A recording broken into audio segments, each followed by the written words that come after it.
Why are you killing my people? Stop the genocide in Congo, now!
Why are you killing my people? Stop the genocide in Congo, now!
Bienvenue sur notre émission, l'école de disciples, l'émission présentée aujourd'hui par la charmante Bibi Swami.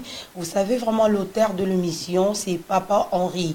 Mais il ne sera pas seul aujourd'hui, il va être avec la charmante Bibi Swami pour présider ou préparer l'émission aujourd'hui. Bande Kolanga, ba maman, ba papa, et si Kanyo Sobo Swami, vous l'avez déjà connecté, Banda Kobenga, Bandeko, Banda ko invité, Nanzela ya canal ya télévision Nabino, Congo Synthèse, Lelo Obomoni susu monoko wabino molobel nabino la charmante Bibi Swami oboso bois etanda moke nabino voilà azaye mon côté nazo présenter bino Papa Henri Bomo na eboyo kaye pourquoi lelo ayena la charmante Bibi Swami. Merci beaucoup. Bonsoir papa. Bonsoir maman.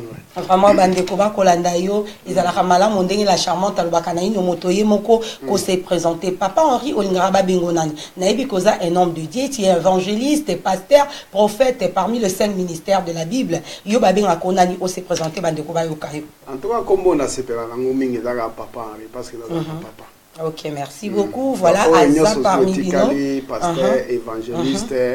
Je vais vous expliquer et l'on y a bengi ba pasteur, ba évangéliste, et amona ba kombo wana ezali pona ngaite.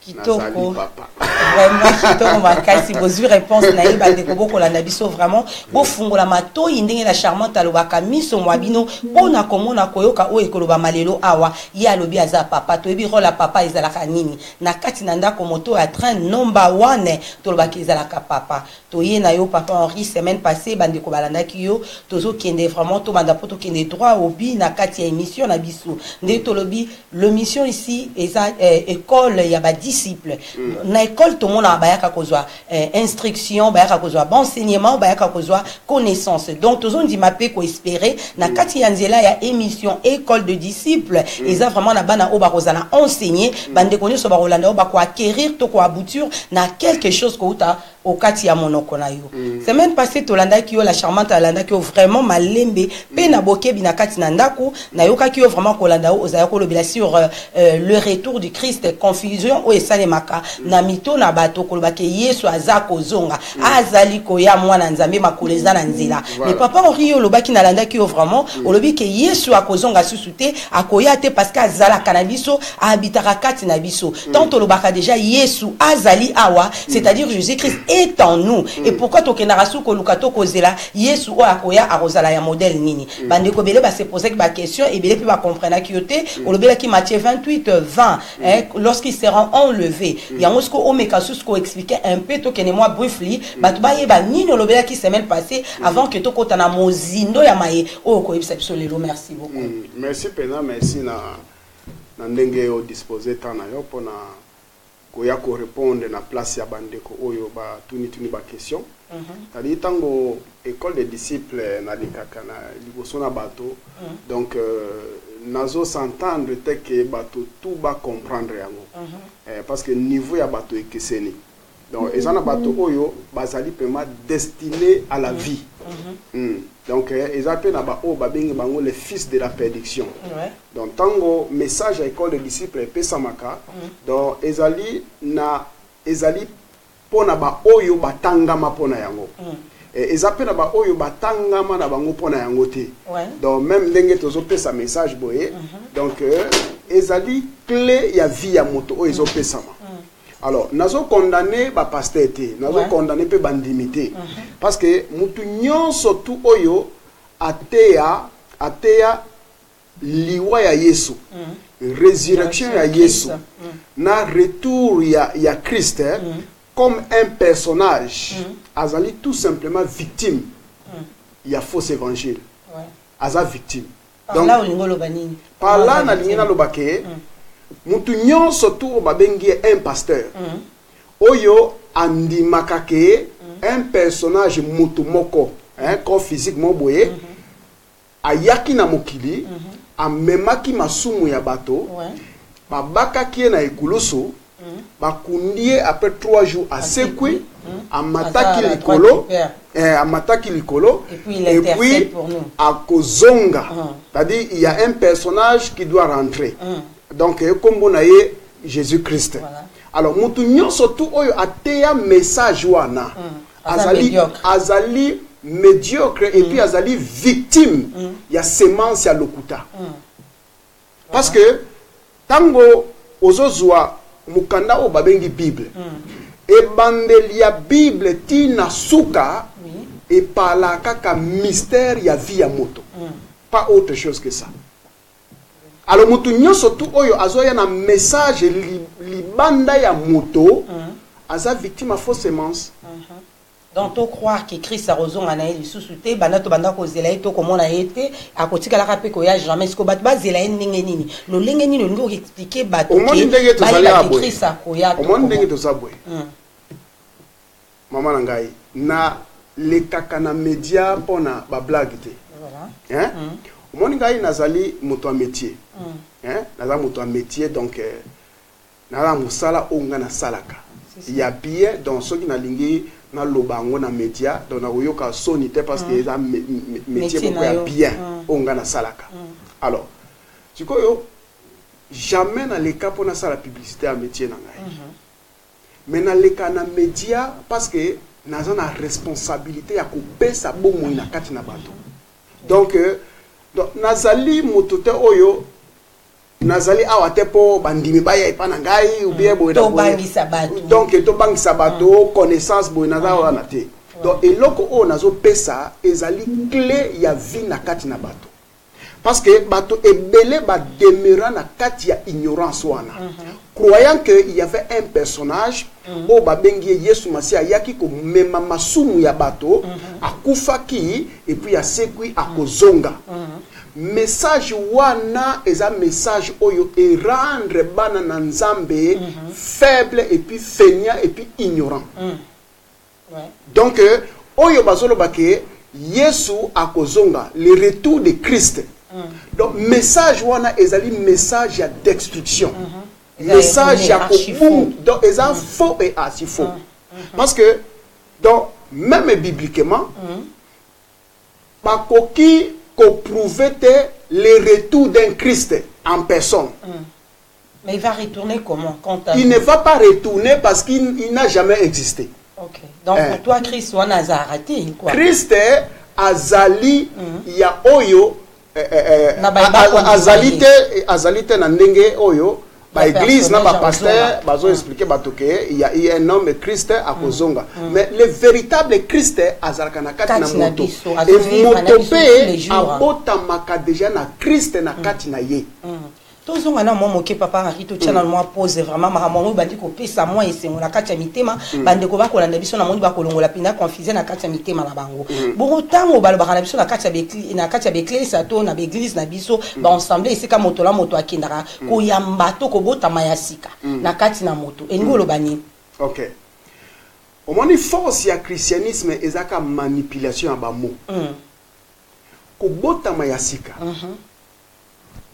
mutu nyonso tu oyo alingi ke akota bokondi ya nzambe il faut abota mayasika comment et le seul moyen ya kobota mayasika ezake mutu tu aleka na ekulusu comment on les canne kuluso on ndengeni po ba robaka mbekate lokola Christ ba che ba boko likolo ba to ba c'était na maboko papa ko baka wa na isa na ba moyen nini na ba problème à vie na ba nini bande ko ba comprendre en noir sur blanc eza enseignement mobimba mais na ko pesa en bref yes po bande ko ba comprendre que na mituna na bango tango bazolo ba makambo ya Christ un sauveur donc azali oyo azali banda na yote tadinde na lobai ke ebandeli ya Bible ti na suka ezaka mystère ya vie ya moto donc mutu nyonso tu oyo alingi abota mayasika il faut aleka na ekulusu donc passage ya croix ezali pona mutu nyonso oyo alingi akota bokondi ya nzambe comment donc balobi Yesu akufi na 33 ans. Siko 33 ans wana ça n'a rien à y voir na âge ndenge bato baza na âge o botami ozokola donc 33 ans wana elingelo ba 33 étapes il y a croissance spirituelle ou bien il y a développement il y a nini croissance spirituelle ou bien ba étape il y a perfection. Étape, il y a perfection, il y a vie à moto. Donc, ils en a 33 étapes, il y a perfection. Il y a un peu au monde qui apôtre Paul a le dit que je cours vers la perfection. C'est-à-dire, mutu nyonso tu oyo alingi akota lola, il faut aller kana croix. Que veut dire un comité perfection, c'est-à-dire bah problème azokuta on a vu tous les jours mais là zolonga yango azokima mbango. Ou à comment papa. Au moment où balobi que le salut est individuel. Donc elingelo bake soki yo ozana nzala nako kolia na place na yote. Il faut yo moko olia po yo otonda. Donc yo koko yo kanzala te ngai na lié na place na yo libumu na ezotonda. Ezande ngwana te. Donc tant balobi que le salut est individuel. Elingelo bake ba 33 étapes nyonso tout ezali travail moko personnel. Donc on dit un par un, moko na moko un par un, ozomata et puis eza biloko te que oyo nga na ko bana ko expliquer que maman omoni ndenge okomi wana ozali boy okomi te yo moko okobanda ko sentir yango yo moko banda ko vivre yango parce que tango balobi 33 ans ezali 33 étapes ya perfection ou bien 33 étapes de la croissance spirituelle. Alors ba étape wana nyoso tout tango ozo mata ozo kende nango ozo landa yango automatiquement ezali oyo balobi ke Christ azo tongwa na kati na yo. D'accord. Parce que na moto papa ils là to qui ne peut pas malembe moni marambo ils ont un peu donc conflit ba te belé azo comprendre ndenge mususu ba te ya yo uta bo mwana ti akola lelo ya yo ki susu mususu do et ça la confusion bonglion na mito na bato ba sute to landa wapi ndunda bololo est-ce que papa rinda ye na voix ya solo oyo ba te kinga kalezala ki erroné ba koko na biso ba yeba ki te ton papa ya uti ko yekola to révélation Saint-Esprit lobelio to comprendre les sous te papa na moto aza na 70 ans na moto a 50 ans c'est quoi il y a kobanda sous le 50 étapes ya vie na ye akokisaka ngo mokoni. OK. Eza makambo ya âge ya moto te.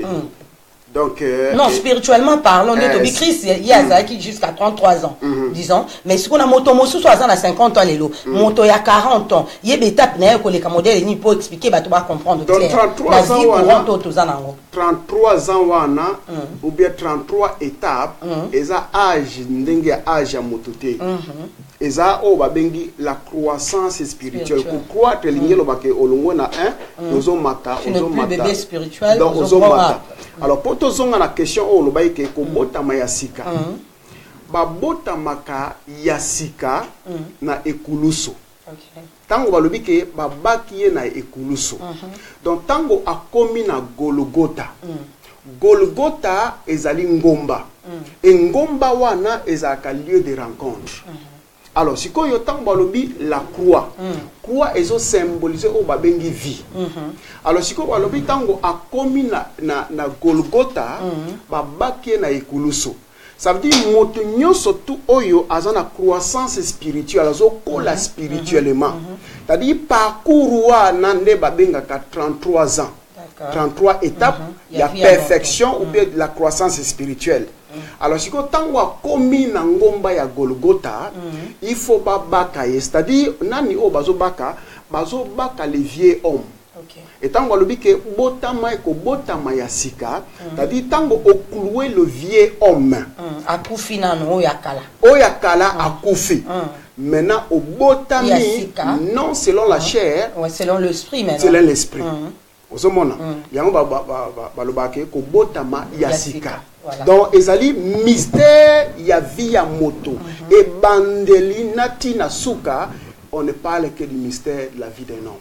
Vraiment, Bandeko Balandi, vous comprendre que tous en a quatre écoles de disciples, donc enseignement, vous avez bic, n'avez pas stylo, beau comment. S'il y a des questions à poser, beau comme la bisso, parce que Papa Henri Aïe maintenant qu'on enseigne bisso, pour comprendre les vrais et le véritable évangile. Papa Henri to zongi mon sima, quand on enseignement wana au théâtre semaine passée, Bandeko va comprendre à qui était, parti benao qui est enseigné l'air à observer tout ce que je vous ai prescrit, selon Matthieu 28-20, toujours partie B. On va voir nini par là. Et là, on n'y quoi expliquer sous la vérité, la mozindo, réalité nini vraiment on va bimisa on a na bon moyen moto. Réalité oyo ezali wana ezali ke mutu nyonso o babengiye motindami. Motindami ya solo ou bien na langage o balobake mosali ya Nzambe. C'est-à-dire akoki ko ya na enseignement mosusu te oyo ezali libanda ya moto. Soki nazali motindami pona vie na yo, pona peuple, pona mboka. Donc na zo igia kaka kolamisa oyo eza na kati na yo. Parce que moto asalama Nzambe. Alors siko tango ozo ya na mokili par rapport ya environnement, ba enseignement ba oyo zo yoka oyo zo mona, donc ezo sala ke ki bonzambe ya solo na kati na yo moyen et mimoni sama ezalité. Alors siko tango motinda mi ya solo aye ayaka na eloko asikate ayaka kaka pona ko faire découvrir yo oyo eza na kati na yo afin que yo obanda ko kolisa yango parce que moto azali correspondance ya Nzambe. Tango babenga biso balobake moto azali Nzambe ya muke. Oyoka ngo déjà. Petit Dieu ouais. Parce que tous on a image na ye. Tous on a petit Dieu. OK. Est-ce que petit Dieu na le grand Dieu? Différence ezalaka. Ezalokola papa na mwana na ye. Ezalokola balobi babengi mbwa ya mokolo le chien. Oya muke babengi chio. Mais tango moni mbwa ya muke o babengi chien. Et chien, na maman na chien. Est-ce que structure na bango est différent? Non, bah on y est basé en mais c'est parce qu'il y a un mouki, un bébé, il y a une capacité de maman na yaza na mon côté. Ok. Yangwana moni na Bible balobi ke tango Moïse amataki na ngomba, c'est-à-dire Nzambe ayebisi ke azana posa avanda na kati na bateau. Mais il faut ba tongela un sanctuaire, un tabernacle. Pour na kati avanda na kati. Ça veut dire bayebisi ke non, il faut sanctuaire wana etongama selon le modèle oyo Nzambe alakisaki ye. Alors si ko toye ko comprendre que sanctuaire ou bien tabernacle ezali nzoto oyo zanango.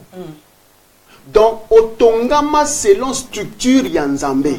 selon modèle naye nde basala yo. Si, parce que quelque part, la Bible dit que non, Dieu n'habite pas dans la maison faite dans le main des hommes. Voilà. Donc, avant dans la carte nabiso, avant la carte nabiso. Voilà. Mais si et loko est troublé bateau, papa Henri Kolobake et ba pasteur nyonso, baza ba médiocre o bazo croire que le Christ a kozonga lisusu kati na mokili oyo. Enseignement on a dit bateau baza nango besoin ba yoka yo lisusu please parce que bazo koka vraiment ko saisir en moté.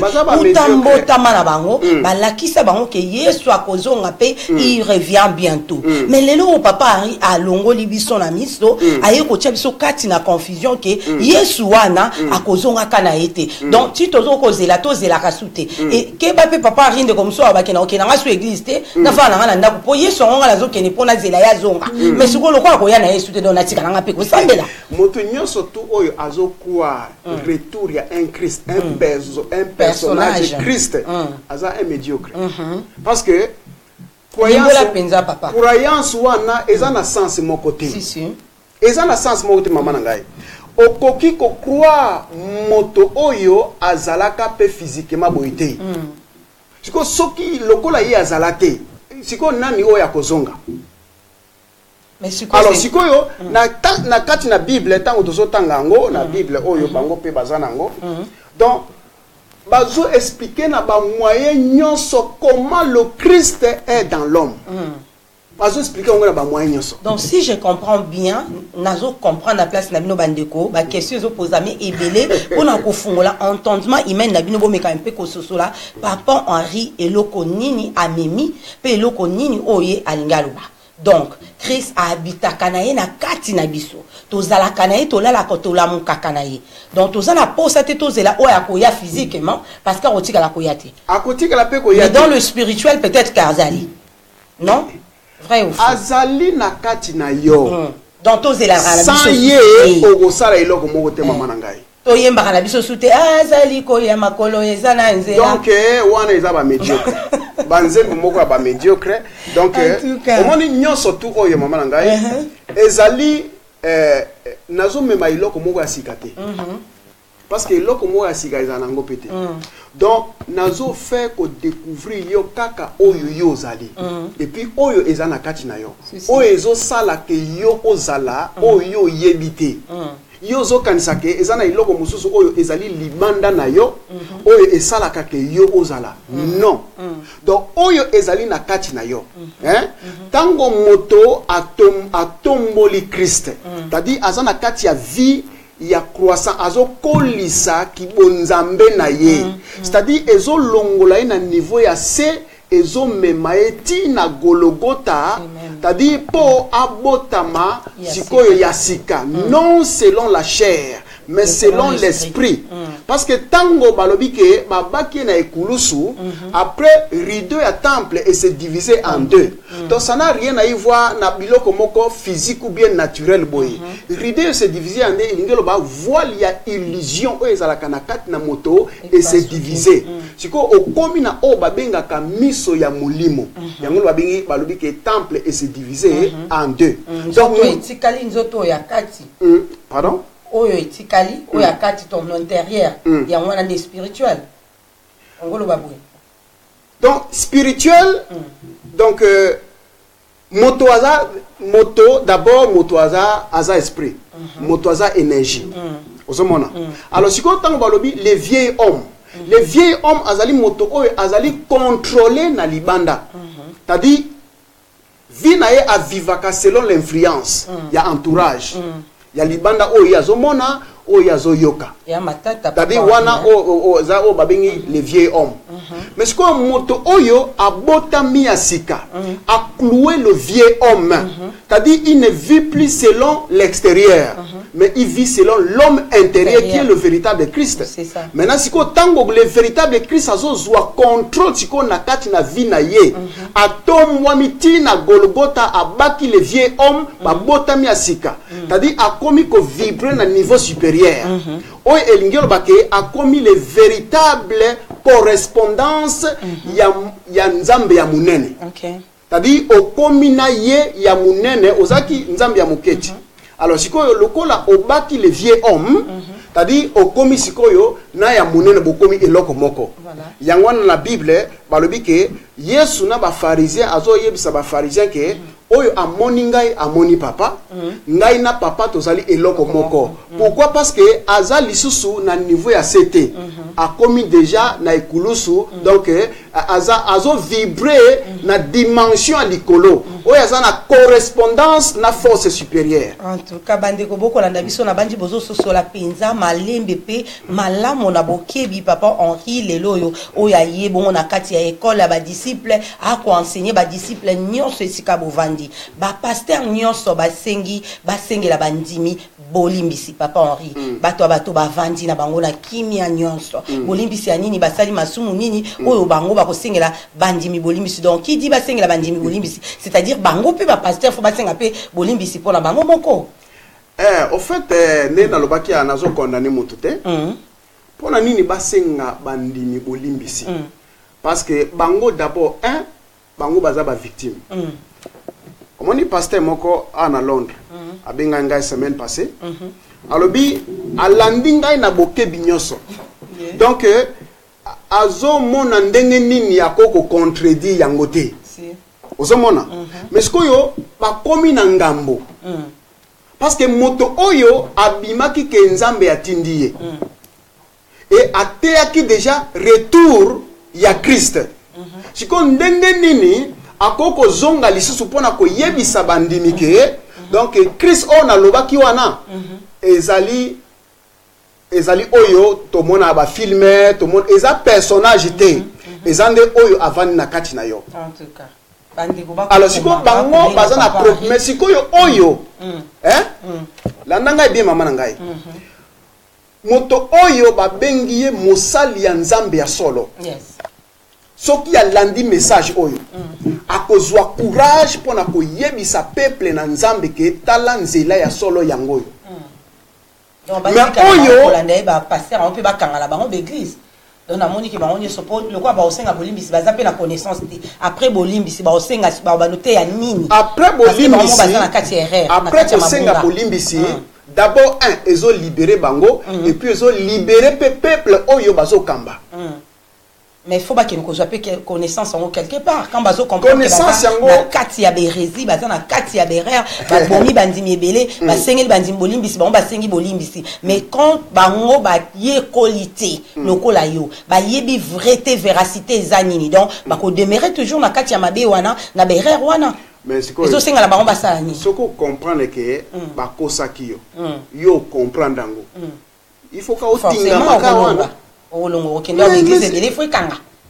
Mais église d'abord ezali nini église za ba lisanga o tozo mona awate église c'est une communauté donc tokolo bateke église ko kangama parce que l'église ezali communauté ndenge tozabo na kati ya Londres nous avons la communauté congolaise c'est déjà une église donc église sikoyo selon bateau donc ezali oyo sikoyo tozomona ke mutu na mwa groupe na ye yaza pasteur mais sikoyo système wana mama na ngai yango nde ezo depuis de génération en génération.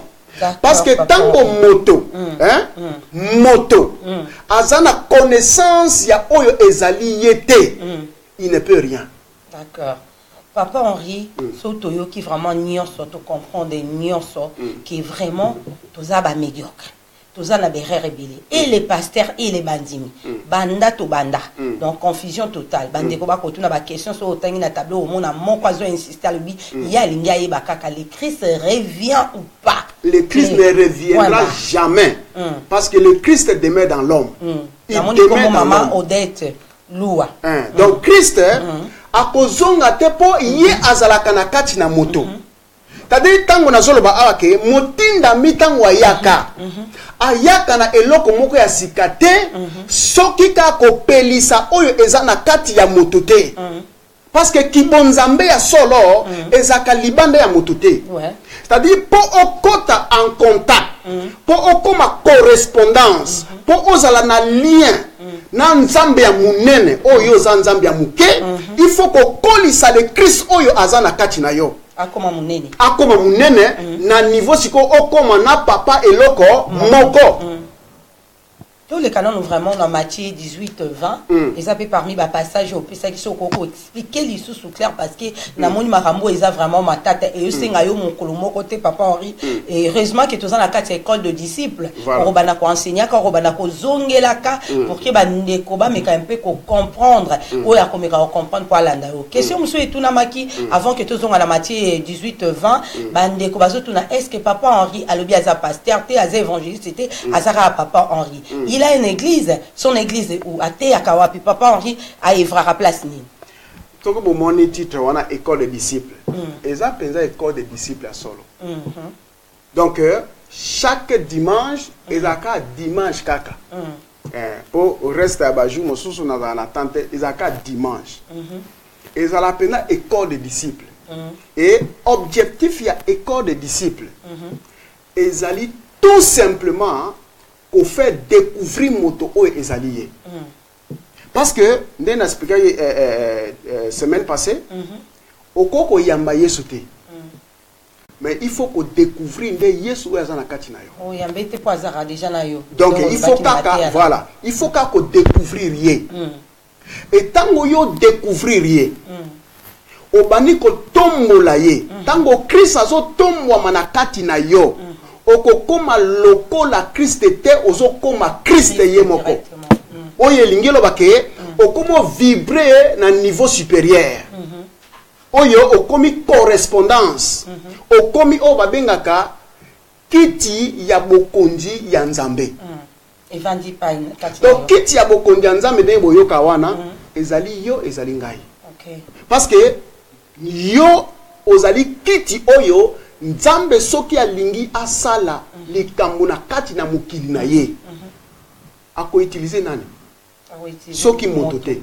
adi structure ya moto asala moto ka ndenge ye moko azali. En tout cas, bandeko boko yo kabiso vraiment émission moizo kene matata na papa Henri école des disciples vraiment ba pasteur nyonso bosenga bandimi bolimbisi ezara moi pasi hein papa eza kilo mona papa eko senga mona pardon ekozala kilo bana na ebo limbisi donc ekozala kilo pona papa oyo aza papa ya solo te parce que zamba papa ya lokuta mais ndenge nga na zolo baboye soki ezali na motindami oyo abunga kinzela akosala yango et puis tango ya kosala yango nazolo bateke o bandimi boya epa na ngai na benga abatote na benga abatote donc moto oyo azali penza motindami ya solo oyo peut-être abunga kinzela message oyo ako comprendre yango et puis ako senga bandimi na ye bolimbisi ndenge amemi bango na kati ya bobungi.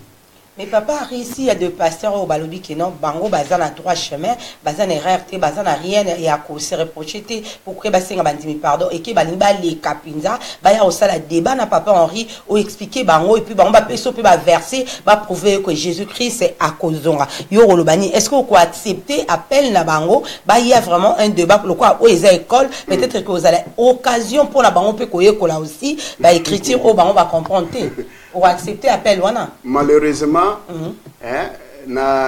nazali pona ba débattre maman nangai naza pona ba débattre non mais ça enseignement zo pesa ma pona motonyonso batonyoso ba boyoka yo mususu abi ke non ngala comprendre te ou ngala za ba argument jeu de verset au penga na ko prouver na papa Henri que soit papa Henri aza right ou bien aza wrong ce ko yo royamba moto wana te ngai pe awa naza pona prouver moto te mutu nyonso tu akoko olobake omana makambo na zoloba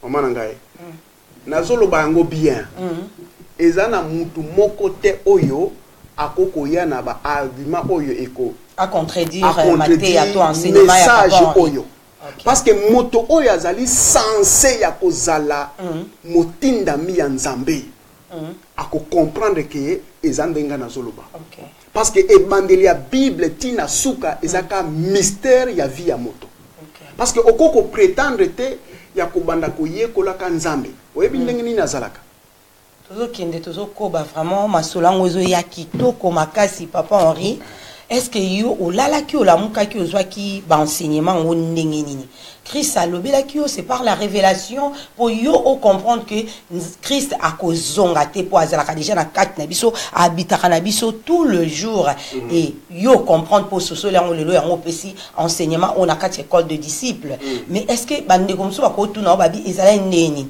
papa Henri message yango zo yango wapi oye kola ki na école nini est-ce que yo oza obimi na source nini oza mwana to père spirituel moko ateya ki yo to yo moko na kibonzambe nzamba a révélé ou bien zaka par rapport à connaissance yo tang la Bible bi makambo to bana rote yango za ki rend le longa la sosoli ke le vrai et le véritable yango onga la zo pesa na batoke yeso akozonga kate parce que azalaka déjà avanda kanabiso ala mukanabiso tozota la pe contexte yango iso semble aussi clair que non neto ki yesu aza kati na biso avant na kati ya mitema na biso liebisa na lisusu batu ba meka un peu ko comprendre révélation ne bimaki wapi utaki ndenge nini connaissance yango ozwaki yango comment avant na pesa réponse wana omoni edana bato bakomaka ba livre voilà bakoma ba livre eza na niveau école eza ba oya ba religion bakomaka ba livre siko ba livre o wana bakomaka siko makambo o bakoma wana bazo yango wapi donc makambo na nzambe eza makambo école ya mokilité na pesa même exemple awa ngai na sala ba démarche belé avant même kokoma na Londres awa na sala ba démarche o kokota ba école biblique ba théologie batikala jamais kondima ngai na ye na mboka oyo awa na sala ba démarche wana donc ba rejeter ngo kaka na ba raison moko oyo ngai mo na comprendre la te. Et puis, na kati na mboka on a 2004. Ezaki na Wells. Na vandi donc na butu ngai moko wana na baleti. Ngai moko na yoki voix audible. Ozo yebisa ngai ke teya. Chiko na koyo depuis on a yoka voix wana. Ti lelo yango na momona nazo leka na télévision, lelo nazo leka na donc nazo continuer toujours ko persévérer na makambo oyo. Donc na koki kozala na kimiati et message oyo nga na pesaka ezali te ke o na vanda ki place mo boye et pas ya paix spirituel moko boye azo laksanga yango ou bien azo tanga babuku moko boye ou bien boye puisque makambo oyo ekomami kuna ezali mystère ya vie na ngai. Donc il faut na révélation na yango. Kadi tango bato bazo luka nzambe. Au lieu ko luka nzambe découvrir oyo zali, nde ko comprendre que yonde ozali nzambe oyo zo luka. OK. Merci. Donc ezali te ke o ba étude soki nde nini révélation kaka moponami nyonso tout. Tango batindie batinda kaina message. Yeah. Pour nous on a déjà bande ko Belgique alengo to aza connecté na biso do alubi azo landa yo penza papa don fungola po azo kamwa makambo na yo kangote bana bota mado et troublé entendement au monde les na pasteur moko fungola mususu akomi abina kamwe makambo zo loba est-ce que c'est vrai ozoye la biso makambo papa Henri azo loba au monde makambo avez courage mon frère parce que azo comprendre yo ti makambo oyo makambo o monde nazo expliquer awa na kati na mutu nyonso bosolo ezali mais bosolo wana ezalaka étouffé ou bien elala à partir ya ba faux enseignement oyo e bloquer yango moins e bima ezalité. Donc tango nazoloba awa mutu nyonso tu oyo azana bomoi non seulement parce que ngana lobby soki ya vandi penza avandi azongi na kati na ye atiki nanu babiloko pasteur ateaki na umeli mingi na ba pasteur ba mikolo ba enseignant biso ba docteur boy atiki nanu makambo wana mais makambo onga na zoloba avandi penza kimia abandi ko yungula yango na kati na ende ko yebisa ke ezandengo wana etango ya ko comprendre yango délivrance non tout yango wana et continue kati ya et continue kati na bandeko vraiment besoin na biso bo comprendre que o eza enseignement tous na kati école de disciples lelo bozana la charmante bibi swami monoko na bino molobelo wa bino ba question zo tunama besoin mona vraiment que tous zo attend tous pesa papa Henri temps pour que abimisa o eza kati na a expliquer pe a réexpliquer encore peuple et meka ko comprendre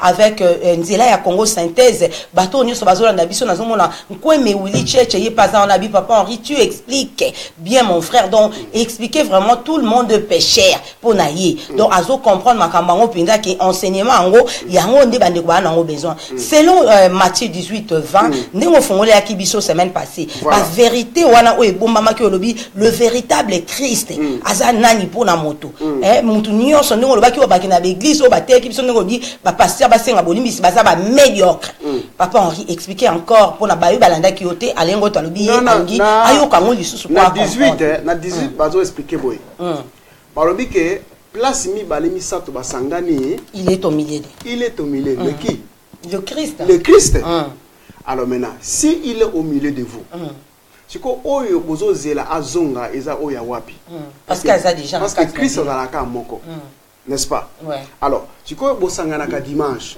il est au milieu de vous ce qui intercession lundi, il est au milieu de vous. Le dimanche, il est au milieu de vous. Le mardi, réunion à maman, il est au milieu de vous. Groupe à chorale, ce qui mercredi, il est au milieu de vous. Vendredi, les veillées, il est au milieu de vous.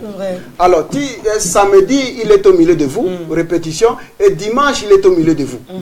Mais ce que oyo bozo kufela ya kozela. Parce que Christ a déjà la milieu la biso. Il demeure dans l'homme. Il ne va plus revenir parce qu'il est déjà là dans votre vie, mes frères et sœurs. Il est là dans l'homme. Le véritable Christ demeure dans l'homme. Et tant que il faut découvrir abanako tombola ye. Si ko tango Christ azo tombwa manakati na via moto mama nangai. Eza ba chaîne nyoso tu o ezo kweya. Amen. Eza maladi nyoso tu ezo zwa lobiko.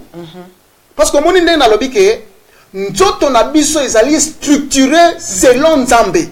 C'est-à-dire ndenge nzoto na biso esalama. Esalama de telle façon que yango moko ezwaka ba solution na ye yango moko. Nzoto na biso. Ndenge basala yango. Yango na bandeko mingi oyo ezalake oyoki mwa mutu pasi mbango wana okene omela bakisi te pasteur abondela tchalo boko pour maladie eza ndengo wana te les vraies prières oyo bakoki kosala ezali pona ko faire découvrir moto mystère ya vie na ye parce que moto soki a découvrir yango ndé azo comprendre que azali pena Nzambe ya solo. Mais le mystère de la vie de l'homme papa Henri moto ko comprendre ngo le lenge nini ndeni akoyeba mystère on a katia bomona et ko fonctionner na ba domaine nini ya vie na ye pour ayeba mystère caché de Dieu na kantu mystère caché yango ne balobake batindami motindami tango ayaka ayaka na eloko moko ya sikate o aye nango so makambo onga nazo expliquer yango awa ezaka makambo oyo eza na kati na vie na yo oyo yebi na yango te au moins même tango bato balobake prier il faut sala yango au nom de Jésus hein yes donc mutu nyoso tu oyo azo sala prière au nom de Jésus azali victime ayebi ça rango na kombo ya nani papa ozana posa ya kosala prière na kombo te comment nous devons prier. Puisque le Christ est en toi. Exemple yango batie na kat na Bible. Bon prière à notre tango zelana no mama nangai toujours que ne malembe. Tango batie na Bible que Yesu azali liboso ya maladie, liboso ya ba démon. Est-ce que lobi démon sort au nom de mon père ou au nom de Dieu? Non. Azolobake, ce qui démon, démon sort sans le nom de quelqu'un. Pourquoi il doit utiliser le nom de quelqu'un? Parce qu'il y a sa correspondance, c'est-à-dire ce qui ont moni ezali au moni papa. Donc elingi lobake eza message eza mystère ya vie na yo mais ba luki o babenga bango les modèles d'histoire donc batie ka kombo moko boye et puis na ndenge ya lokuta babimisi yango personnage mais eloko o ezo leka wana bazo parler sur vie na yonde tango bazo ozo yoka vie ya Yesu tadi ezali vie na yo ezali vie na ngai tadi bazo expliquer ndenge il faut mwana ya Nzambe ya solo azala tango ozo se retrouver liboso ya un démon tadi tu te présentes devant un démon comme un dieu. Papa Henri, te comprendre, tu te présentes devant un démon comme un dieu, yo, moko personnellement. Mais maintenant, quand balobi la prière, notre Père qui est aussi, dans Bazolo, apprends-nous à prier. Comment nous allons prier? Nous, maintenant, en tant que le disciple, bato tozolanda Christ, torobon de la kandengeni, na kombo ya nani, pour balobi au nom de Jésus, tout genou fléchira. Ce que ba genou en haut, fléchir comment? Tout temps à comme au nom de la charmante Bibi, soit mis sort. C'est comme ça que nous devons prier ou comment? Non, c'est pas comme ça. Expliquez, Bandeko, papa, cela veut dire quoi, papa Henri?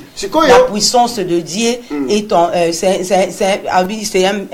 c'est toi. Merci, papa. Ouais. Alors, Sikoyo, donc, et là, on a l'ingénieur Lobaïzali que mutu nyonso tout oyo azo se retrouver devant situation oyo. Ezala na ndenge ya ndoto, ezala na ndenge ya maladie, ezala na ndenge ya physique. C'est-à-dire moto oyo azo utiliser le nom de Jésus. Azali moto oyo ba bengue une âme perdue. Okay. Pourquoi? Parce que moto nyonso tout oyo azo luka un sauveur. C'est celui qui a renié sa puissance. Okay. Parce que na kati na biso il y a une puissance. Donc c'est nous. Parce que yo ozali image ya Nzambe. Donc Nzambe oyo yo zo luka ye na kati na yo. C'est-à-dire découvre les forces, les potentialités qui sont en toi. On peut comprendre que liboso ya milimo nyonso tout ozana posa otanga bakombote makamonga na zoloba koyoka kaka te soko lingi sala ngo expérience. Yes. Solo o ndoto mabe o attaque mo boye na bana na famille ko utiliser comme mon côté lobaka ke soit oloti par exemple na butu hein kotanga kombote sala ka ndenge na zo expliquer lobaka oyo ezali ndako na ngai ozo sakande baloba na lingai lokola ngai na fongoli yo porte te okokota kate misala nyonso tu oyo eye ko sala awa ndenge ka oye nango eza pe ndenge tango zo bima ozo ke nango mbala moko e butu esalama pona pema ndenge na lobi ezali ndenge ekosalema ndenge pe esalami eza pouvoir sikoyo tala après soki okola na kimia te kotanga kombo moko te parce que ba kombo wana ezokosa bato makambo ebele ezosale makaka na nguye ya liloba na yo mais yo zokanisa ke ezali par rapport ya kombo moko boye sala ka expérience wana ko vivre ngo nazondi mayo penza mais la charmante azala monoko ya pepe nga lobaka molobi na bango ngapo na bango e bango ponanga nazomona déjà capitaine monganga komeli biso depuis les États-Unis abi wow it sound confusing donc akomi confuse azo comprendre sous-souté papa Henri yo luki makambo na école des disciples na oyebisa yo donc faut banda ko presta précision maman moko akomi kuna na moni Isako alobi eza Jésus Christ est Seigneur ningeni yo Yesus ko troublé papa Henri donc obongoli makanisipe entendement ya bato ba comme na confusion abi wow tout confusing omoni ndenge ya zoloba wana ezali faute na yete ezali par rapport ya semence o ekoti na kati na ye tadi tango bazoloba que Jésus Christ est Seigneur hein tadi ba fait dévier tadi bazo wanga ni saye pouvoir na ye sans que ye moko yeba moto ya solo hein mama na ngai moto ya solo azana posa ya koluka pouvoir libanda te azana posa ya kobelela o Yesu te azaka na posa atelema comme un Dieu. OK. Namoni pasteur moko akomeli biso kanya message je ne sais lire vraiment de loi mais nazomona na suka lobi vous parlez de la spiritualité et non du christianisme. na éviter ceux qui déjà contact la biso pina a comme la biso enseignement moko a commis wana na zo mona bon à cause na raison parce que le christianisme c'est un système système oyo etie bato na kati aquarium osomona mais tant on le ba spiritualité ou bien kibunzambe ezali oyo ezali moto moto ndenge nzambe asala ye parce que ozana posa te ke ba benga un chrétien oza pe na posa te ke il faut oyamba Yesu po koma mwana na nzambe ozali ekelamu ya nzambe point barre. Il n'y a pas de okoko luka ba raison te ke ngana zaki na ngai mwana satana siko tangu na yambi Yesu wana ezali christianisme ndenge azoloba c'est la religion c'est un système siko message ya motinda minyonso ezali po moto alongwa na kati ya système ozala oyo ifale oza na kati na mokili na yo mama na ngai ndenge yo ozali monde tozo kene malembe pour la moni bato vraiment bakomi koyoka bakomi assoifi akoluka ko découvrir na livre oyo ya Jean 12:32 Christ est élevé de la terre je tirerai tous les hommes en moi. Christ doit être élevé en tout chrétien. So ko expliquer biso passage wana elingolo banini, nous on a des questions à poser wana tozo tunana nous quand je serai élevé de la terre. Qu'est-ce que cela veut dire? Et puis deuxièmement, tozo tirerai des hommes. Qu'est-ce que cela veut dire? Voilà. Donc balobi na Jean chapitre 12 verset 32. Balobi et moi. Quand je serai élevé de la terre, je tirerai tous les hommes, tous les hommes à moi. Voilà. Au moins Christ na kati na moto. Tango abandi ko tombwama. Yes. Na kati na vie ya moto. Siko balobi ke tango abandi ko tombwama ako attirer.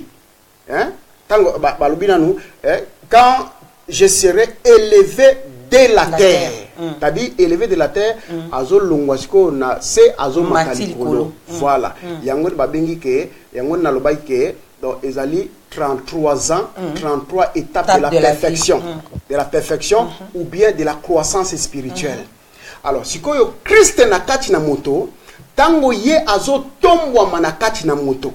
C'est-à-dire azo zwasiko contrôle ya nzoto oyo epesamela ye. Azwa contrôle. Ko tango azo tombwa mawana. Tango balobi ke de la terre, c'est-à-dire azo longwa ezali moto tango ozo longwa na niveau inférieur. On matana supérieur. Siko ozo matana supérieur. Ou bien na langage chrétien balobi ozo kola spirituellement. La croissance spirituelle. Yangona balobi ke donc quand je serai élevé de la terre. Donc, ezali via moto oyo, donc azo s'élever spirituellement, azo croître spirituellement, azo kola. Mais akokola comment na ba enseignement ni? Akokola na ba enseignement ya motindami. Comme Papa Henri. Comme Papa Henri. Parce que ba enseignement on nga nazo pesa. Yango na lobai ke ngaza moto a débattre. Nazo pesa semence.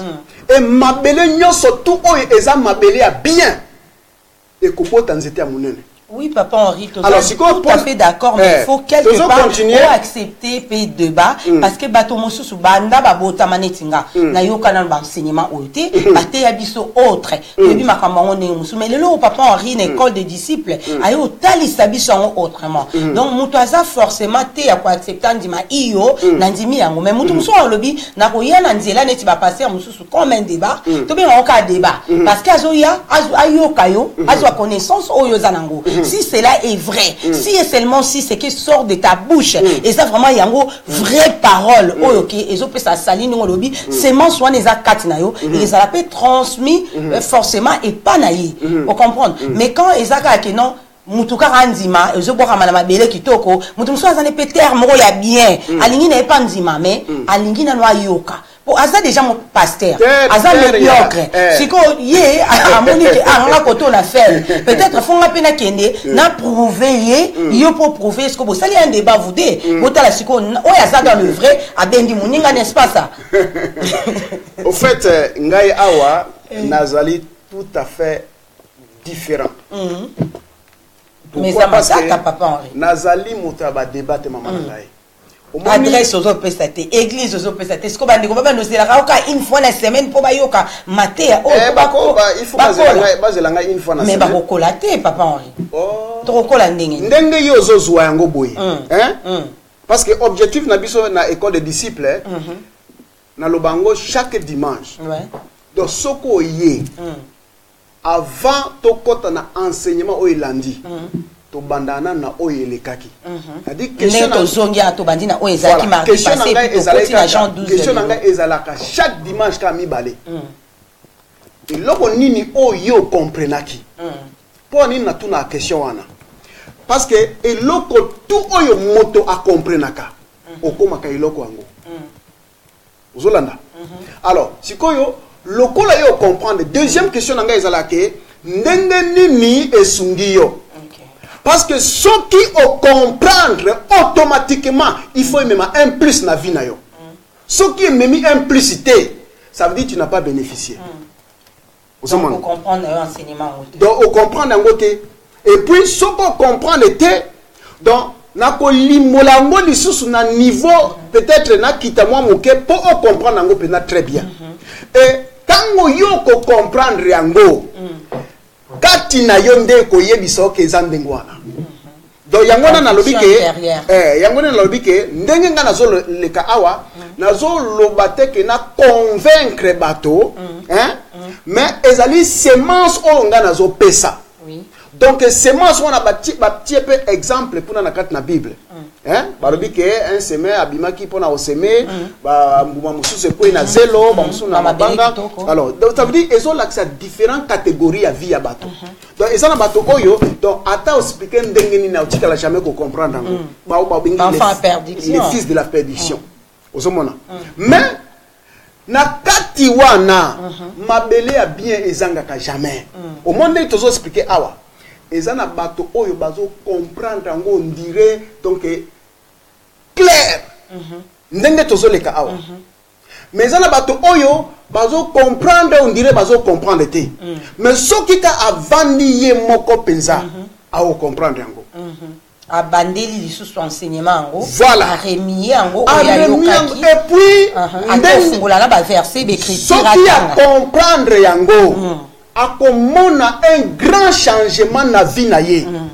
To bonde la raté to binga kombo a Christ bande ko bokola nanga na nzela ya Congo synthèse lelo papa ria elibiso école des disciples o moni maladi na kati ya nzoto na bandande to binga na lingala ko saka yo maladi kaka nengo yaki kangaka bisaka na banda ko zonga na kombo ya motote kaka na maloba pe na monoko no mona pouvoir donc tous expérimenter en auto que nous ça avec exemple au biso bon moto soit expérience wala bo benga mama charmante ndebo message ko benga monoko pe molobe na bino lo abila dame de fer azalaka wana pona bino benga lo ba mama charmante ngana sakaki ngana salaki pe ngana moni papa Henri pour tobi to yebike kombo ya Yesu ebiki saka balobi de toutes sortes de maladies au nom de Jésus tout genou fléchira mais lelo papa le contraire il y a makambo o abi que tozaki dans le médiocre les loto zongi tolingi to bima la médiocre pana ce que moni li kamo na vie na yo moko bandaka akosaka et na kosaka na toze la résultat ngana bino nini oyo to yeba pina nzamba rosa na biso boyiti o mama moko alobi ayebi que Jésus Christ est Seigneur mama Isako ife ko na moni ba komi alobi ayebi que Jésus Christ est Seigneur ce que tant yo zo lo bato monde la susu au nom de Jésus Christ donc a komi na bundi yo a komi na confusion ayebi mama wana a mekaka ko sala makamonga na zo yebisa ye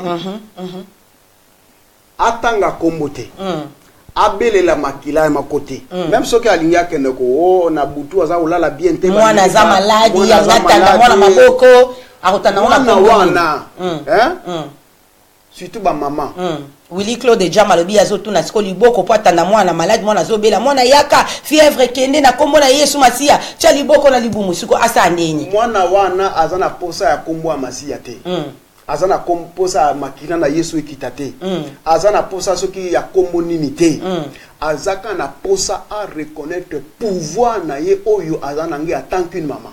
Ok. Donc maman mais moi na te parce que moi na so aza forcément moi na mki ayebité azana connecté azana puissance te na kati maman na mwana loko oyo papa na mwana na kati na makanisi na ye na kati ya ba émotion na ye à reconnaître qui bon maman na ye. OK. Liboso ya mwana o ye a memaki pendant 9 mois. Maloba nyonso tout oyo ye azobimisa yango. Abimisa yango kate parce que balobi na église que il faut que prier bimisa maloba déjà nako reconnaître que ozali maman. Ouais. Liboso ya mwana oyo abimaki na nzela na yo. Alors lokola yo abimaki na nzela na yo opesaki ye vie et obota ye kaka pona vie et maladi nyonso tout oyo ezotungisa makila oyo ngai en tant que maman na ye nazo déclarer bomoi na kati na ye oza posa te que en tant que olobi en tant que maman na ye. Parce que tant que déjà ils ont déclaré Malubawana, l'icolo ezo yoka, nase ezo yoka, même monde a ténèbres et yebi que ya solo aza maman nae. D'accord. Merci, Papa Henri Bandeko Kolandabiso Nanzela, et école des disciples, vraiment pour comprendre que ambiance est la charmante, Alngarako, Kozwali Kamona clairvoyance, parce que la question, Bokotuna, n'a vu que les lotis n'a raison, Anda, Kuna Kolemba téléphone, parce que Batubako, Benga, maman charmante, yo les kakina Papa Henri, ma kamo Papa Henri à Koloba, ce qui te moni en gros clarté, Papa Henri, n'a évité Bako lapideo, Barossa, la Papa Henri Nini, mais n'a pas croire que Papa Henri est dans le vrai. Papa, au lobby est belé, Mama babondia bona bana oyo azana papati azana mamati ya ibika c'est le nom de Jésus-Christ qui sauve point barre moi nana na kati ambeto na malade ya na ndeko moko un intercesseur aye po abondela atanda loboko po abondela mwana abika siko ndeko abondela na komboni asaka kaka loba kaka malade kende parce que ya zana papata azana mamati ozana posa ya kombo moko te mama na ngai ozana kombo bikisaka te moko te ozaka na posa o comprendre oyo ezali yo liboso ya situation nyonso na Bible kuna bayebisho ke Moïse azobanga kokende pa Pharaon Nzambe alobite ke je ferai de toi comme un dieu alobi je ferai de toi un dieu devant Pharaon. Je ferai de toi un Dieu devant Pharaon. C'est-à-dire, moto oyazo comprendre oye azali. Oyazo tombola le véritable Christ oyazali azana katina ye. Il sera un Dieu devant toutes circonstances, devant tout problème, devant toute maladie. Namoni batindeli biso Jean 14 et 3 et Jérémie 29 9. Ndeko expliquer te na ebita lingio expliquer qu'est-ce que cela veut dire par rapport à toujours il y a thème PCG na biso oyo et sali bato moi moto makanisi potango na biso tokoni vraiment na suka ndeko bright comprendre biso bradi tozu verset na yo Jérémie 29 9 et Jean 14 et 3. Papa Henri semaine prochaine et Trozane Longo zalara toujours branché connecté au vraiment réponse na yo et kozala nini par rapport ya sujet wana nazo koma vraiment nazui Jean 14 3 et puis Jérémie 29 9 voilà Papa Henri Jean 14 et puis Jean 1 12 14 Jean 1 12 donc Papa Henri aux la devoir yako sosolisa vraiment bandeko na mituna na bango na je ne sais lire en tout cas bolimbisanga de loin na za lignette miso vraiment ils ont permettre était na abi toza trop je sais pas tribal ou je sais pas moi tout ce qui ne sommes pas à notre façon de voir et commis je sais pas moi autant en oyo moko ndako ce qui moya ko répondre ndeko Raymond Maya l'antumbu o meka un peu ko répondre la question sur moi to qui t'a vraiment na site tango ezala ya biso to kende kala mingi te ko chité na émission na biso ya lelo l'école de disciples na bandi bandeko vraiment bozo comprendre Papa Henri message nini sous clé tango bandeko bazo kata émission Congo synthèse à longo li micro ba kanga nini ba saisir nini par rapport à message à lelo ndé to banaye déjà ko décortiquer moukié il serait élevé de la terre c'était quoi et puis tirerait des hommes veut dire quoi voilà donc il serait élevé de la terre né na spirituel qui ils a croissance spirituelle na kati na vie ya moto alors tango Christ azo tombo na kati na moto donc yango ne balobi élevé de la terre kolongwa na niveau inférieur aux hommes à niveau supérieur. Alors tant que je tirerai tous les hommes. Alors si qu'on place oyo problème si qu'on ezali yango wana. Oyo peut-être bandeko bako ba okota lisu na confusion wa ebele ba oyo bazali pena disponible ya ko comprendre te. C'est-à-dire tant que bazolo bake à quoi attirer tous les hommes. Donc ils ont parlé na personnage moko te boy libanda oyo tango ya ko mata bandi nyosto ba mati balandie. Ça n'a rien à voir avec tout ça. Moto azalaka mokili. Est-ce que yo yebi ya kamo susu ya sikoke suko nyata ko bimisa papa Henri o yeli suna moto azalaka mokili moto yeso akozonga te to bandi to kiti to komi suna mokili papa Henri yo za matata verset oyo. Donc moto azali mokili. Donc nde babenga mokili ezali cosmos et puis moto babengi microcosme. Voilà. Donc nde balobaki nzambe munene na nzambe ya muke. Donc moto azali mokili. Et ndenge to vivaka boye to vivaka na kati na biso moko. Est-ce que ça make sense? Yes, donc ndenge to vivaka na kati na biso moko. Et tant balobi ke j'attirerai tous les hommes vers moi, à moi. Donc ezali bas hommes oya libanda te. Parce que moto azali mokili. Et na kati na moto ezana ba différents départements. Et ba département nyonso tout ezana kati na moto. Et tango yango ezo fonctionner yango nezo sala ke vie ezala na kati na moto. Alors siko na kati na moto ezana ba département mosusu oyo ezali ezo fonctionner te. Ezali inopérationnel. Alors ce qui fait que ezali inopérationnel pourquoi? Parce que le Christ n'a nous a télémité. Si ko tango Christ a telemi na kati na vie ya moto ba organe nyonso tu ezali ko fonctionner te pona maladie mayele nyonso tu ezala ki bloqué système nyonso tu ya kibonzambe oyo esala ke moto azala oyo nzambe azali oyo ezala ki bloqué tango siko le véritable Christ azo tombwa azo pesa vie na système nyonso tu wana na kati na vie ya moto. On comprend les psychologues. Donc maladie nyonso tu oyo et koko zala na kati na vie ya moto ou bien organe oyo ezo fonctionner te eza des hommes qui sont dans l'homme eza ndenge tozali awa na kati ya plan physique bozo mona mokili la science bandeko ba kotuna to ngolo bela nini par là koloba nini ngolo bela science ndenge bandeko batuni motuna ezali science était d'abord science oyo eleki science a moto na mokili ezalaka te parce que nyonso tout esalemaka à partir ya moto. Donc ils ont la science moko te eleki moto. Parce que moto aza nzambe. Donc moto akoleka nzambe. Moto aza mokili. Moto aza mokili. Voilà. Alors sikoyo tango moto na mokili boye ozomona ndenge bato bazali. Eza mo étranger. Na kati na yo pe ndenge ozomona libanda eza ndenge na kati pe ezali. Ndenge ozomona ba mituka na kati pe ezali. C'est la folie, hein? Ah ouais. Ngala zotambwa na ngala lati maputa na ngala charmante biswani ako de na mituka minene na kati na ngazali.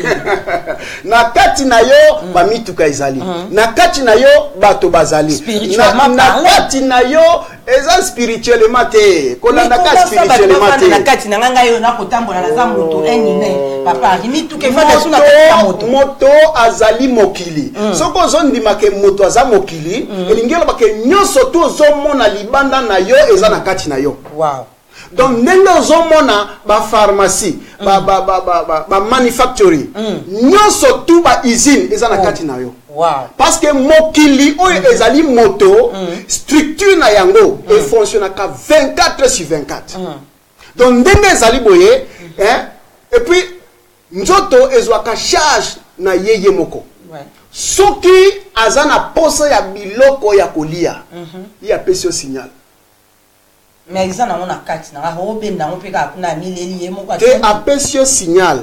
Apesio signal ke o kotsa eloko o ya za nango posa. Oh. mais comme ils ont sans confusion papa Henri mais quand même peu clear pour la bande ko ba ko na biso bio lobi kati na moto amoki mokili wana azana nyonso na kati na nzoto na ye azana mituka c'est-à-dire azana bilei azana zamba azana nyama azana nyonso na ba frigo na kati ya bomoto na ye c'est quand yoki ngala pourquoi signaler lisusu na oyo azali banda lesa ye pendant que ye azana biloko ko milambela ko milesa kana kati bo était papa Henri. OK omoni ndenge libanda ezali donc tant balobaka nature nature oyo ezali les grands dieux et nature ezali nyonso tu ozomona oyo toliaka oyo tomelaka donc nyonso ezo fait partie ya nature oyo ezali les grands dieux n'est-ce pas nous sommes d'accord alors sikoyo quand le petit dieu oyo azana posa ke a fonctionné il faut secours et il n'y a pas grand Dieu. Oh, il y a un signal qui est dans la pose à foufou. Et tant que côté si foufou kuna na kati na ye. Siko mbala moko eke na kati ya usine. Usine wana esali musala nango. Ezala yo za kuna pona contrôler te. Donc structure na yango azo sala musala na très bien. Derrière ya l'homme. Na kati. Asali musala et puis pe. Oyo azalaki nango posa azui yango oyo azana nango posa te a signalé que il faut bimisa yango azui yango alors siko oyo azui wana ezalika oyo ezo sala ke ye azala pour azala nourrir pour vivre pour azala a fonctionner donc ye a kosenga yo nyonso tu oyo azana nango posa so azana posa ke mai ye akoyebisa que mbala moko akopesa signal o comprendre que mai soko zana posa o sala soki ndenge nini yende azopesa signal et ye azozwa charge na ye moko parce que tango soki bayebisa lelo ke yo contrôler paiement na yo eko ozwa o contrôler ngote so balobiki nda simbi paiement na yo nzambe nda simbi paiement osora bien longola ngo pouvoir wana okufiti au moins que oyeli sous na point mosusu yango nga pa papa Henri Oloba yango wana sikoyo ba question ko se poser belé par rapport à connaissance biso toza nango obande ko ba consister so to channel moi pause muke papa Henri ndeko wana mama Odette azaka ka consister mama Odette luwa blessing alobi Jésus Christ alobi kaka na kombo na yende tokobenga na ba démon siko par rapport à contexte olobi to loba to saka na kombo na Yesu te na kaka na maladie o loko za ngo posa yo saka yo loba kaka démon kende na kombo na moto te mama wana azaka na information osomona donc na yebisi na mutu nyosto o yazolanda alanda kaka te tango ya ko sala mettre en pratique a mettre en pratique ezala oza omona ba attaque soki ya ndenge nini mais wana mama muso alobi to zongi na ba coutume na ba tradition ezaki ke ne na banda loba saka soki nini yango nde ngo memela biso omoni coutume na tradition yango ne sala ka vie ya mokili mobimba nyonso tout et fonctionnaka na coutume na tradition Bible pe na ndenge ba komeli yango eza ba tradition na ba coutume ba culture donc oko okene libana na yango te donc en quelque sorte yango de vie osomona parce que ndenge mboka nyoso tu eloko evandisaka mboka nyoso tu ezali culture na tradition na yango donc to bengaka bokoko na ye OK tozonga na si na biso papa alors sikoyo donc nzoto na biso moto aza mokili moto azali mokili toza na biloko na kati même ndenge moto na biloko na libanda bandeko bozola na biso eza pe kaka lisusu biloko yango eza na kati na moto voilà omoni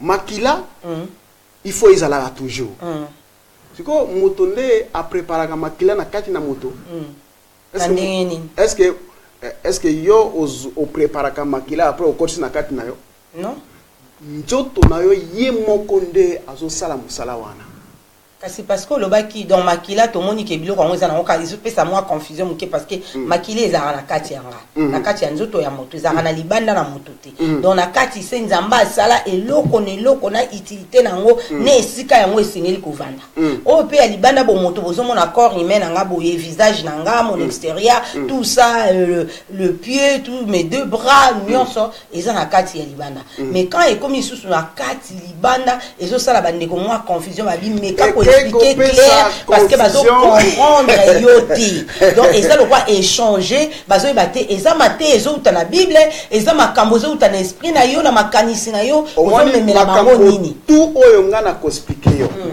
eza na ngana kati na bible mais il faut seulement comprendre hein verset yango ilingelo banini même ndenge bande ko bazopesa ba verset boy parce que musu c'est qui en parabole Jésus-Christ parlait en parabole ce que papa Henri ayo ko lobala biso ngona ma c'était na visuel boy nazo répéter yango nyonso tout oyo ko tanga na kati na bible ezaka mystère à vie ya moto parce que mokili awa ezali moto alors donc tango nazo lobake libanda oyo zomona ezaka ndenge ezana kati na yo donc ndenge na libanda awa soko bimi awa yoka ba police bazo tambola fon ba police on peut baza forcément na kati na kati na moto oh là là c'est du nouveau ça na opesa moi exemple na kati na nzoto wa moto ezana ezana nino ba benga ngo ba anticorps et puis que ba anticorps aussi si ba anticorps musala na bango bazo patrouiller 24 sur 24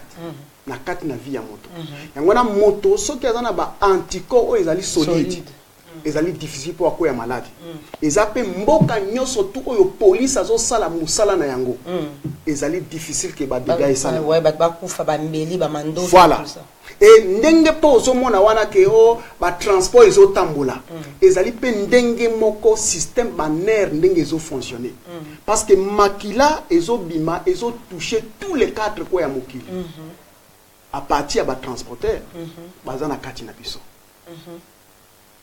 alors mystère wana nde omoni e bandeli ya bible tina suka parce que tango otolobake donc il faut nature était ya biso hein la nature elle-même ne vous enseigne-t-elle pas voilà nature wana ezali nyonso tu otozomona et tant tozolobake moto azali mokili alors soki okoki kotanga nature automatiquement ozo comprendre o ezali yo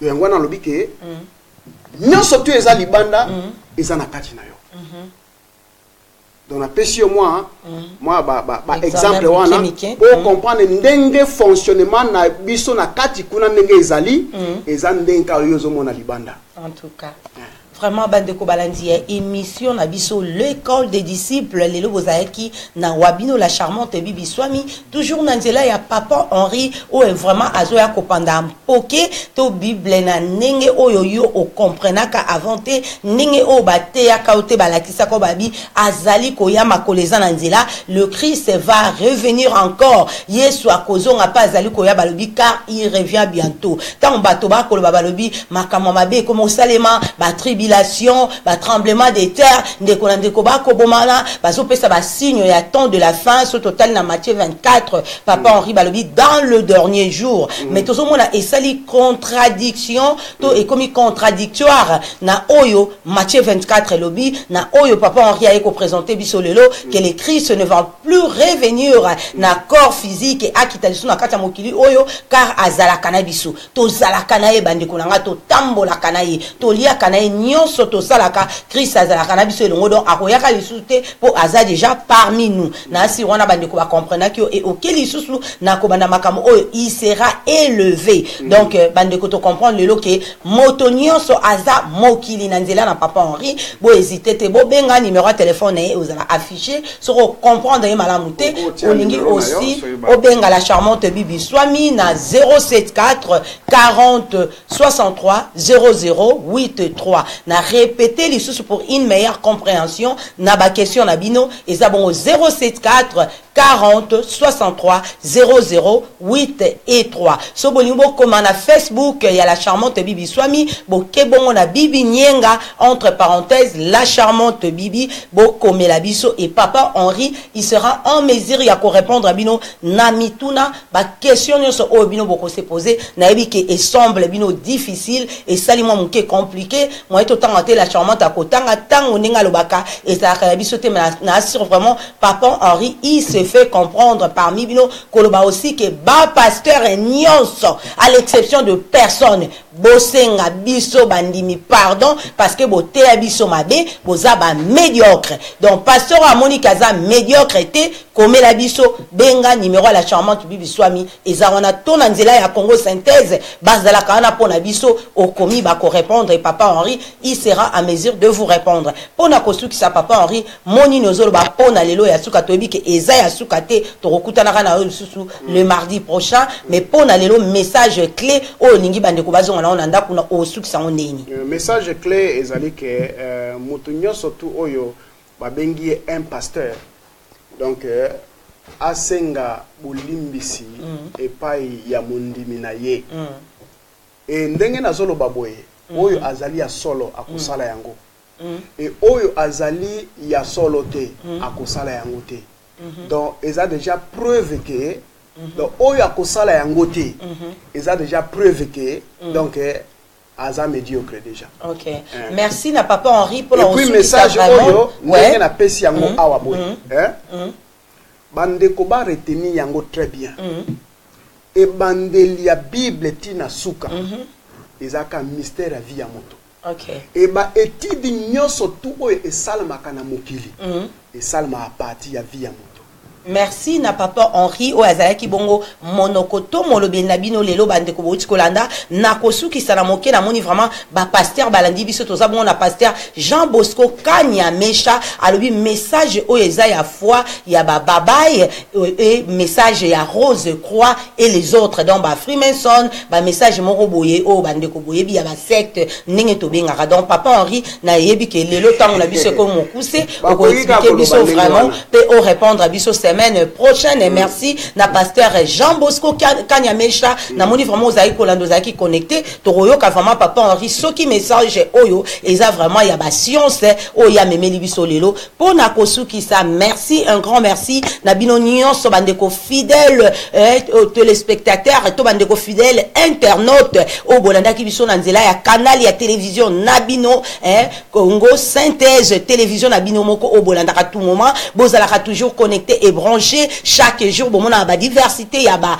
émission o epesa marabongo na nzela na Congo synthèse lelo na émission na biso l'école des disciples bozala ki na wabino monoko na bino o ya bino bolinga kala dame de fer l'étoile montante de la presse la charmante Bibi Swami o ya ki lelo kaka ko répondre à l'invitation na bino la charmante kende vraiment zala na papa Henri na plateau mais ka ko répondre na ba question o biso to sengaki bomona ki asali yango kaka ndenge bino bolingaka ndenge toyoka na ki na bino ka ndenge masulango et salemi to pesi merci na bande ko nyonso bozala ka toujours fidèle na chaîne ya télévision na bino et tolobi pona lelo to suki awa to komi bongo na suka ya masolo na biso to kutani bongo mardi prochain même heure bozala toujours connecté bongisa ba question na yo bongisa nyonso oyoyo ozana ngo bosenga et nazo croire que ba passer ebele ba osenga vraiment bandimi bolimbisi tolobi bye bye pona lelo to suki awa bye bye.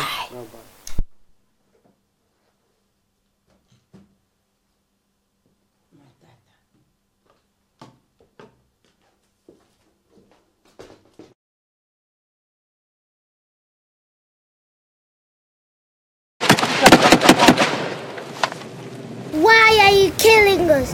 Why are you killing my people? Stop the genocide in Congo now.